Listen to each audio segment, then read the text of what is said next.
It seems that there is more than just our channel that is doing these awareness sort of talks and bringing things to surface in this case. Ironically enough, Tammy and Coder is now working out in the field.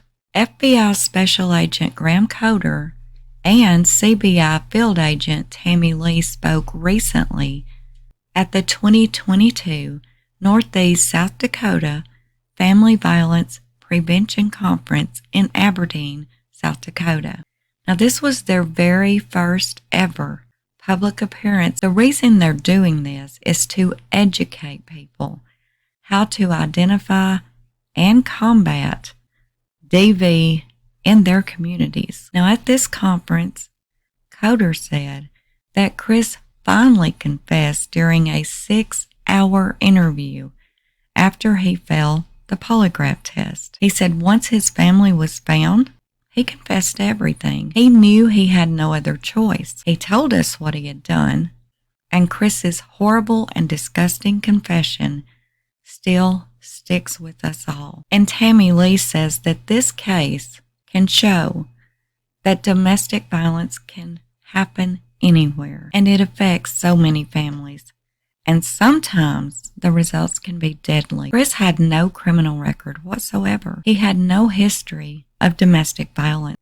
Both Coder and Lee also explained the general warning signs, seeing the things that could have caused this extreme breakdown in their marriage. Aside from all of the narcissists, psychopaths, sociopaths, aside all of that, what were the warning signs beforehand? What caused the breakdown to begin with? And that's what we've been doing as well.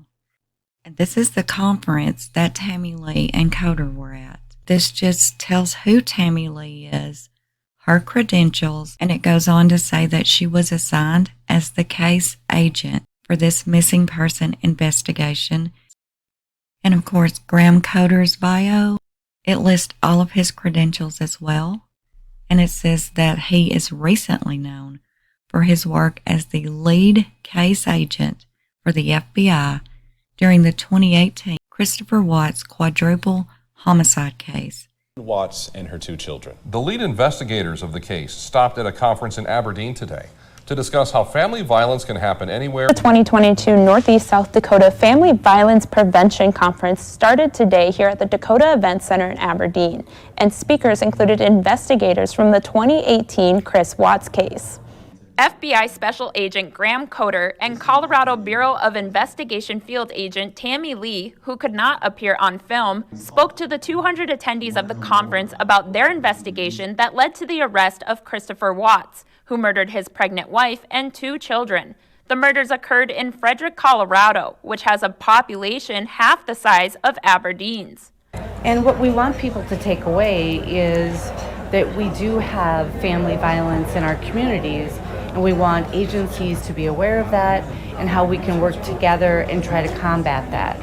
Watts had no history of violence before the murders, and conference organizers say there's a lesson to be learned from that. The Chris Watts case shows that we aren't dealing with somebody we can clearly identify as an abuser.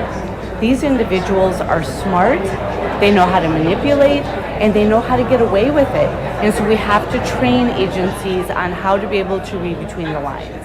Attendees like Joni Larson say they learned from the investigators how to spot signs of family violence that might not be obvious. Because I'm working with survivors and perpetrators, and being able to pick up on some of the nuances, and in learning that there is no socioeconomic status that says this is going to happen. So as you can plainly see, this case is still being talked about, and not necessarily to have it reopened, being talked about because it is a very unique case. Chris was the last person anybody would suspect to do something like this.